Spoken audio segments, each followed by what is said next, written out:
Nous sommes au 15e jour de Ramadan. Eh oui, déjà la moitié de ce mois sacré. Aujourd'hui, je veux vous parler de l'impact des peurs sur notre santé. Il y a une réelle connexion entre l'âme, l'esprit et le corps. Tout est interactif. Et si le psychisme est en difficulté, eh bien le corps va prendre le relais en créant la maladie, qui n'est autre qu'une information pour celui qui vit l'émotion, de la peur, de l'angoisse ou même de grands stress. Notre mal-être émotionnel peut se matérialiser dans notre corps physique et nous pouvons ressentir des douleurs au dos quand on en a plein le dos, aux jambes quand on a peur d'avancer dans la vie, au niveau du nerf sciatique quand on a peur de manquer d'argent. Et je ne parle pas des peurs d'agir ou de lâcher prise qui vont déséquilibrer notre microbiote ou engendrer des douleurs intestinales.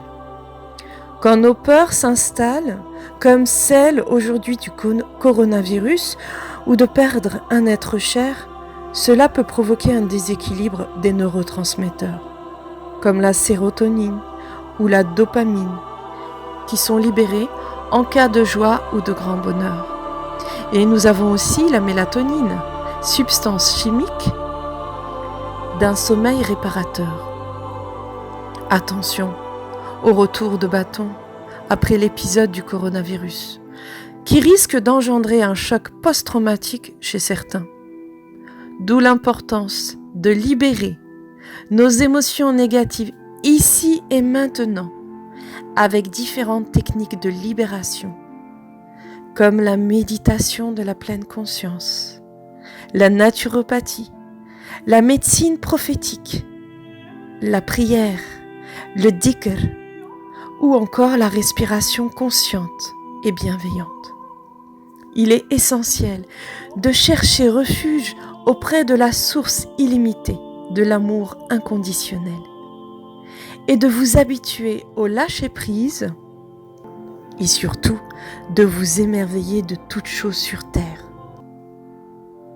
N'oubliez pas aussi les bienfaits des sourates dans le Coran 113 Al-Falaq et 114 An-Nas, qui sont des protections pour le croyant qui s'en remet totalement au divin et qui ne recherche que sa protection et nul autre.